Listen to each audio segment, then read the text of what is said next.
But with God every day can be a new day. మోషే అందుకే ఉన్నాడంటే సంవత్సరాలు లెక్కించుట నాకు నేర్పు అనట్లేదు. మోషే అందుకే ఉన్నాడంటే 12వ వచనంలో దినములు లెక్కించుట, మా దినములు లెక్కించుట మాకు నేర్పు. With the God of the Bible you can make every day a new day, not every year a new year. సంవత్సరాలు లెక్కించుకుంటే ప్రాబ్లం ఏంటంటే జనవరి 10 వచ్చేటప్పటికి సంవత్సరం మాసిపోతుంది. నెలలు లెక్కించుకుంటే ప్రాబ్లం ఏంటంటే ఓ 10 రోజులు అయ్యేటప్పటికి మళ్ళీ నెల కూడా మాసిపోతుంది. బట్ మనం ప్రతి దినాన్ని లెక్కిస్తే you can enjoy life afresh every day. ఎందుకంటే ఈ ఫ్రెష్నెస్ ఎక్కడి నుంచి వస్తుందంటే ఫ్రమ్ ద లార్డ్. చాలా అద్భుతమైన మాటలు అంటాడు ఇదే మోషే. అందుకని తర్వాత వెళ్ళి ఏమంటాడంటే ఉదయమున నీ కృపతో మమ్మల్ని తృప్తిపరచము అంటాడు. అంటే every day grant us your fresh grace అంటాడు.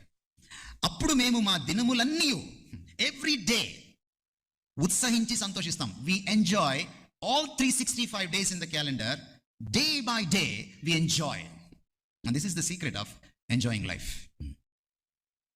మానవ జీవితంలో ఈ ఫైనైట్నెస్లో, ఈ పరిమిత తత్వంలో మనకి తొందరగా విషయాలు బోర్ కొడతాయి. పెళ్ళైన వాళ్ళని అడగండి, మీకు పెళ్ళైనప్పుడు ఎలా ఉంది, ఇప్పుడు ఎలా ఉంది అని. పెళ్ళైన కొత్తలో ఎలా ఉంది, ఇప్పుడు ఎలా ఉంది అని. పెళ్ళైన కొత్తలో కాఫీ అనగానే ఆవిడ ఎలా రెస్పాండ్ అయింది, 10 ఏళ్ళైన తర్వాత కాఫీ అనగానే ఆవిడ ఎలా రెస్పాండ్ అవుతుందో మీరు ఆలోచించండి, మీకు తెలిసిపోతుంది. పెళ్ళైన వాళ్ళందరికీ నేను పెద్ద చెప్పక్కర్లేదు. ముఖ్యంగా భర్తలకి చాలా బాగా తెలుస్తుంది, భార్యలకి ఇంకా బాగా తెలుస్తుంది. పెళ్ళైన కొత్తల్లో మీరు ఆఫీస్ అవ్వకముందే ఇంటికి వచ్చేస్తారు. పెళ్ళి 10 సంవత్సరాలు అయిన తర్వాత మీరు ఆఫీస్ అయినా ఇంటికి వెళ్ళరు.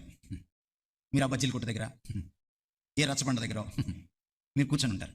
మొన్న ఈ మధ్య కరోనాలో ఒక భర్త మోడీ గారికి లెటర్ రాశాడు. ఏంటంటే మా భార్యను నైటీలో రోజు చూడలేకపోతున్నాను, తొందరగా లాక్డౌన్ ఎత్తిండి అని. Life is so boring. ఒక ఆయన అన్నాడు బిఫోర్ మ్యారేజ్ ఎలా ఉంటుందంటే లైఫ్ ఈజ్ లైక్ ఎయిర్టెల్ అంటే ఎక్స్ప్రెస్ యువర్ సెల్ఫ్, కావాల్సినంత ఫ్రీడమ్ ఉంటుంది. After engagement life is like Hutch dog, wherever you goes network follows. ఎక్కడున్నావు ఫోన్ వస్తూనే ఉంటుంది. అందుకే ఎంగేజ్మెంట్కి మ్యారేజ్కి మధ్యలో ఫోన్ బిల్ పేలిపోతుంది. అందుకే తొందరగా చేసేసుకోవాలి. After marriage life is like idea, it can change your life. After 10 years of marriage life is like BSNL. John గారు నన్ను క్షమించాలి, the subscriber is not available. Life is so boring without God. But with God every day is a new day.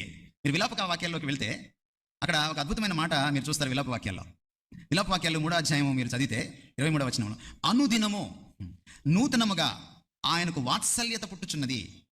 ఆయన ప్రేమ మన పైన ఆయన